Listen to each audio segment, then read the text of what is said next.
Esther sits in front of an outdoor stage with a blank, vacuous look upon her face.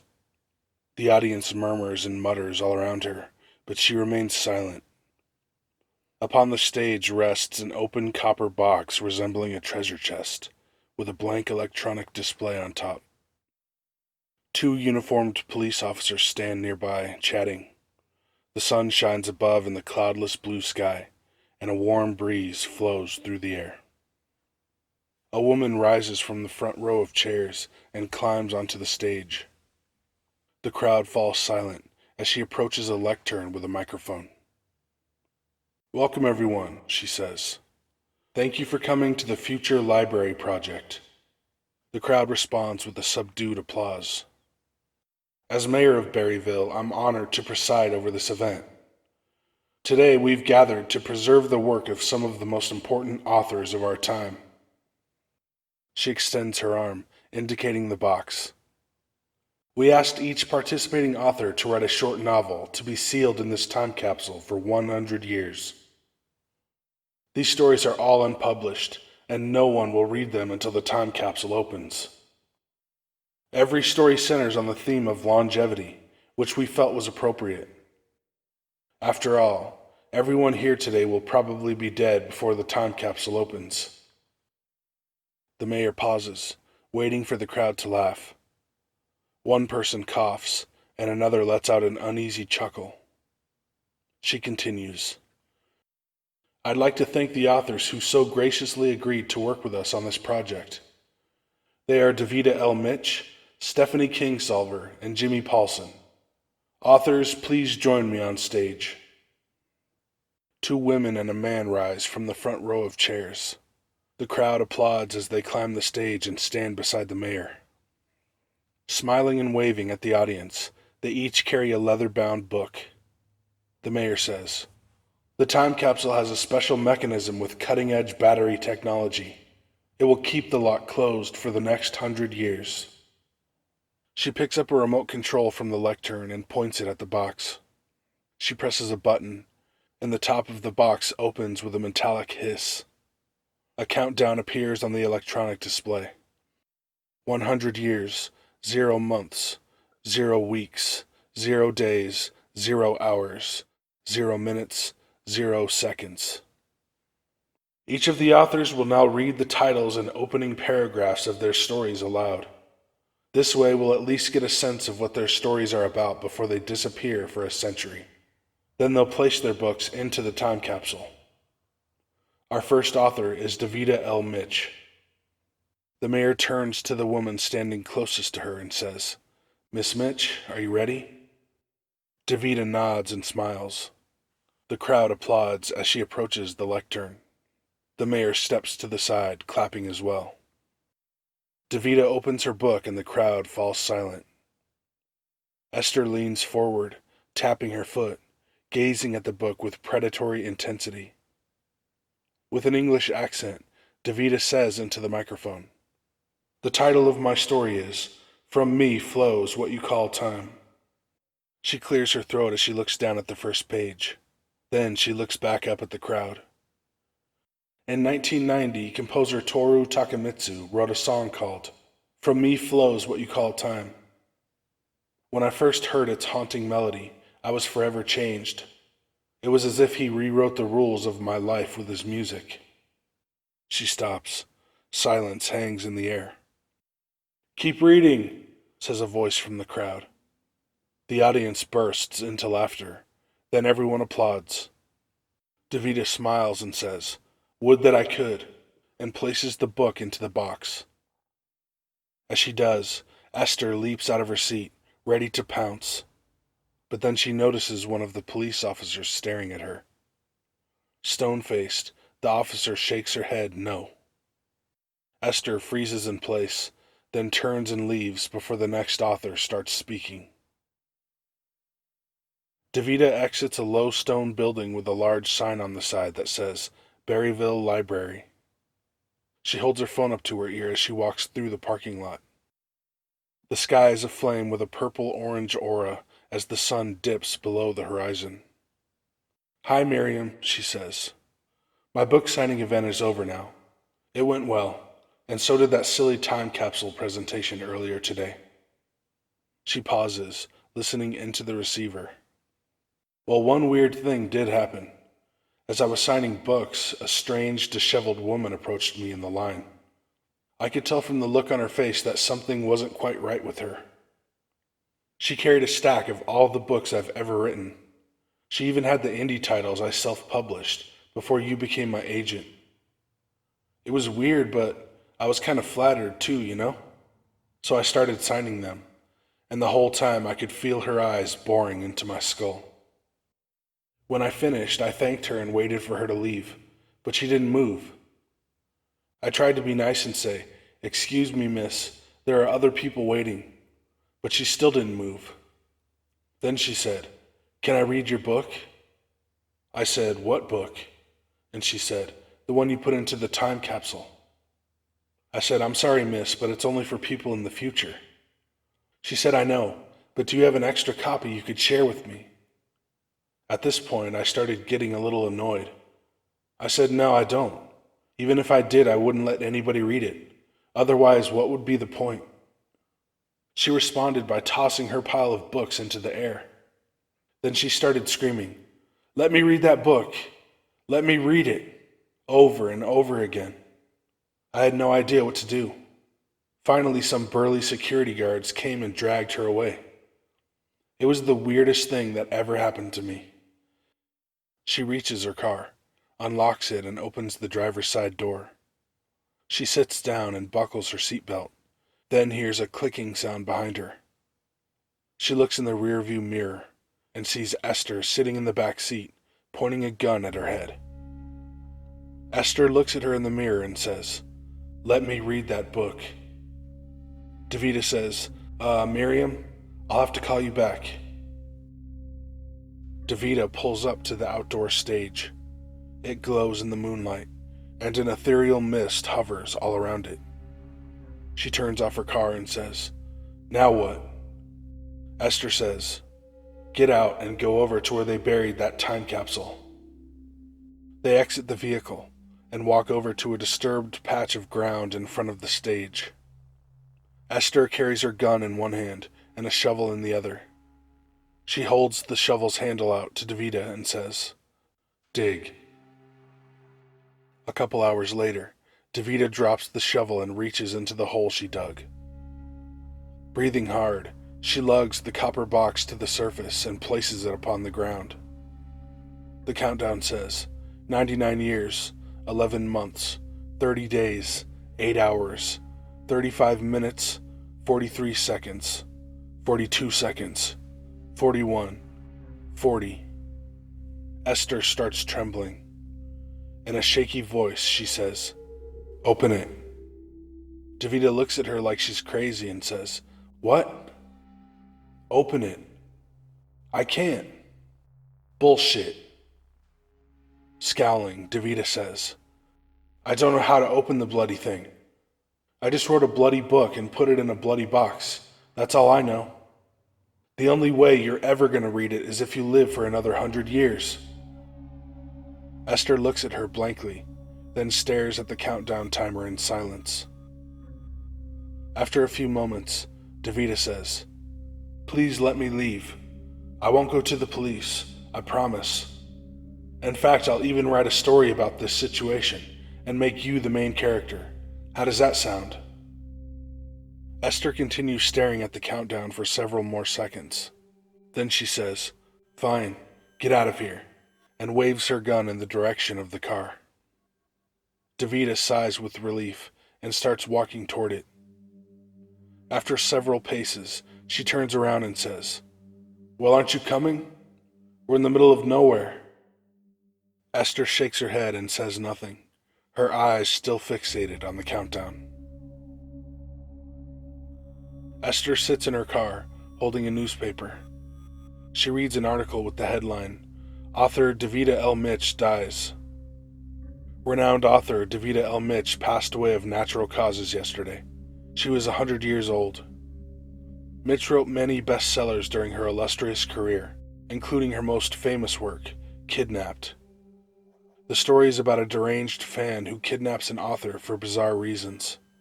It won several prestigious awards, including the Nobel Prize in Literature and the Man Booker Prize. Critics praised the story for its hyper-realistic details. Esther looks over the top of the newspaper into the rearview mirror. Her cloudy eyes stare back at her, surrounded by wrinkled skin and framed by white stringy hair. Then she notices a woman wearing a white lab coat approaching a building nearby. On the side of the building is an acrylic sign that says, Yosemite Valley Institute on Aging and Longevity. Esther puts the newspaper down in the passenger seat, then opens her glove box to reveal a gun inside. She grabs it, then stuffs it into her pocket. The woman walks up to a door on the side of the building. She holds a plastic identification badge up to a small black box next to it. The box beeps and the door unlocks with a loud clicking noise. As she reaches for the handle, Esther sticks the gun into her ribs from behind. Amber's body stiffens and she lets out a small yelp. Esther says, "Keep walking and act normal." Amber nods. They walk through the doorway and enter a drab, beige-tiled hallway. "Take me to your office," Esther says, whispering as she slides her gun into the pocket of her windbreaker. Amber says nothing, then turns a corner with Esther following close behind. An older woman walks down the hallway toward them, followed by a man in a white lab coat. The woman smiles as she passes, and the man nods his head. Amber nods at them, while Esther stares straight. They approach a doorway with a gold nameplate that says, Dr. Amber Richards, MD, PhD. Amber reaches into her pocket, and Esther jabs her in the back with the gun. "Careful," Esther says. In a slow, deliberate motion, Amber takes a set of keys out of her pocket. Then, her hand shaking, she inserts one into the lock and turns it. The door opens into a darkened office, and they step inside. Esther closes the door behind them and locks it. "Look at me," Esther says. Amber turns to face her. "I want the serum." "What?" "The serum, the one I read about in that Healthy Living magazine." Amber looks confused and says, "I don't know what you're talking about." Esther rolls her eyes, then reaches into her pocket and pulls out a folded piece of glossy paper. It crinkles as she unfolds it and holds it up. There's a ragged edge along one of the long sides. Amber sees that it's a magazine article entitled, "Scientists Working on Serum to Promote Human Longevity." A picture of Amber's smiling face sits in the bottom right corner of the page. "You wrote this, did you not?" Esther says. Amber scoffs and says, "Yes, I wrote that, but it's not what you think. The article's about a study in which we tested a longevity serum on lab mice. With it, we were able to double their lifespans, but there's still a lot of work to do before it's fit for human consumption. That won't be until far, far into the future." Esther pulls the hammer back on the gun in her pocket with an audible click and says, "The future is now." A few minutes later, they arrive at a large metal door in the hallway. Next to it is a security booth with a guard sitting inside. The guard looks up and smiles as Amber approaches. "Good morning, Dr. Richards," she says. Amber gives her a terse nod and speed walks over to the small black box beside the door. As she holds her badge up to it, the guard's expression changes to one of confusion. Hey, you know you need to sign in, right?" the guard says. The box beeps and the door unlocks. Amber opens it, ignoring the guard as she steps through. The guard sees Esther following behind her and says, "Hey, this is a restricted area." Esther points the gun at her and says, "Not for me, it isn't." The guard gasps and ducks behind her desk. Through the doorway, they enter a locker room.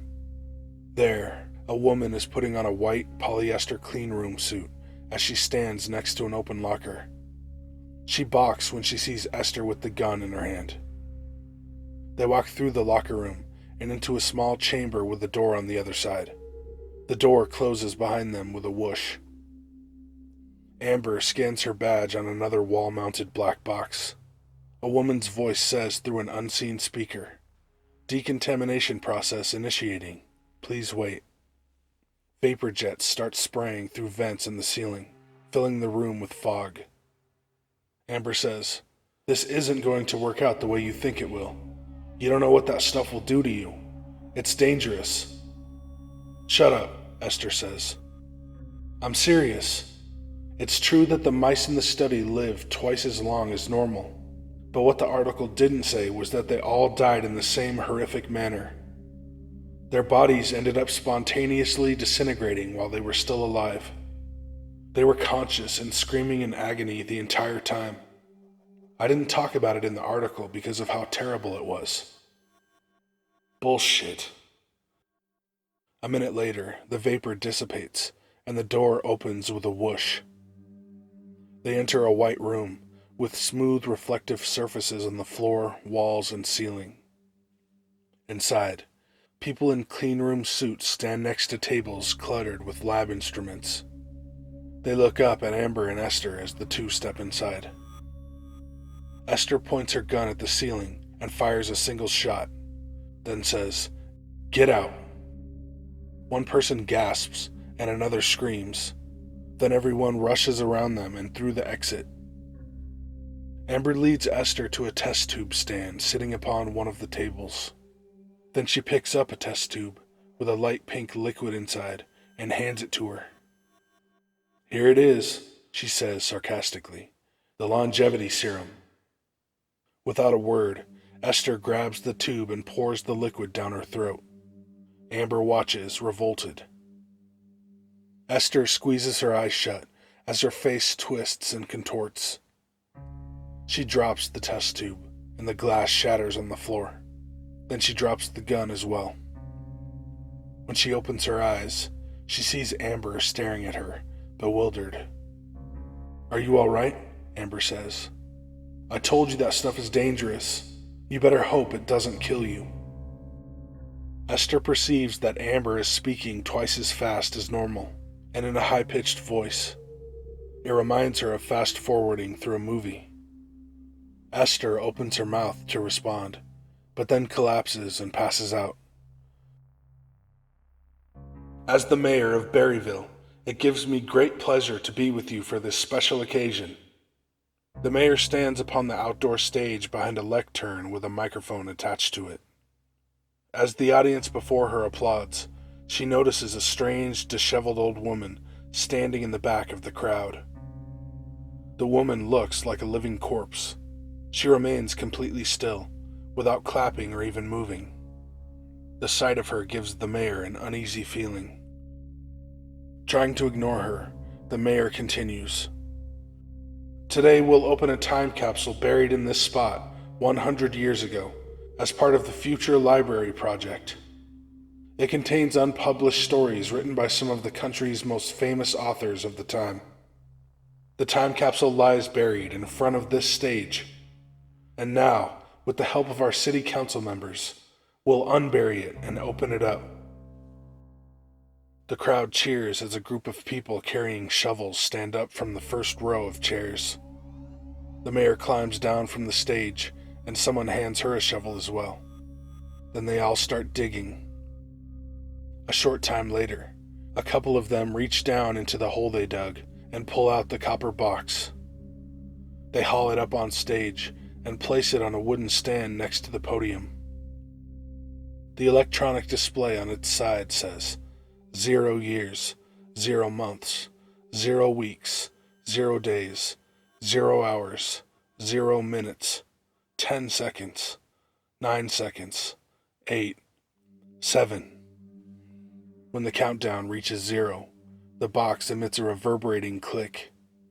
Then the top opens with a loud hiss as the crowd murmurs in awe. Inside are several new-looking leather-bound books. The mayor reaches in, picks one up, and looks at the cover. Raising her voice, she says, "The title of the first book is, 'From Me Flows What You Call Time.' The crowd buzzes with excitement. Then, a horrific shriek pierces the air. The audience members turn around and see a zombie-like old woman lurching through the crowd. "Let me read that book," Esther says, her voice hoarse, strained, and creaking. "Let me read it." Everyone remains still, paralyzed by the sight of her horrific, decaying visage. When she gets close enough, she swipes the book out of the mayor's hands with her bone-brittle talons. Then, wide-eyed and shaking, she opens it to the first page. Before she can start reading, she feels a burning sensation in her fingertips. It extends to her fingers and then her hands as it intensifies. She wails and watches with dismay as her hands turn to ash, then crumble away. The book falls to the ground while everyone looks on in horror. People gasp and scream at the sight. Several vomit. Esther then feels the agonizing, burning sensation in her toes. It runs through her feet and up her legs. Her legs disintegrate into ash, and she falls to the ground. Her arms fragment into dust on impact. Through the excruciating pain, she sees the book lying a meter away, still open to the first page. Slithering like a tortured snake, she wiggles over to it and presses her face against the page. She's able to read the first line. In 1990, composer Toru Takemitsu wrote a song called "From Me Flows What You Call Time." Her eyeballs dissolve before she can continue. "No," she says, coughing up a cloud of rust-colored dust that was once her lungs. Her mouth opens and closes in silent agony as the rest of her body disintegrates into a pile of ash. A moment later, a breeze comes by and blows it all away.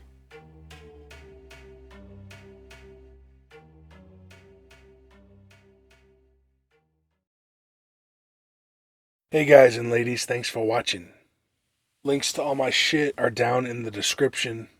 You got my social media, merch, my Discord, my other channel, which I'd appreciate if you'd go subscribe to. I put skits and music there, and I need some more subs. So, I love you guys. That's about it. Be good to animals, even people. See ya. Scout, Snema, Barksbus, Herish.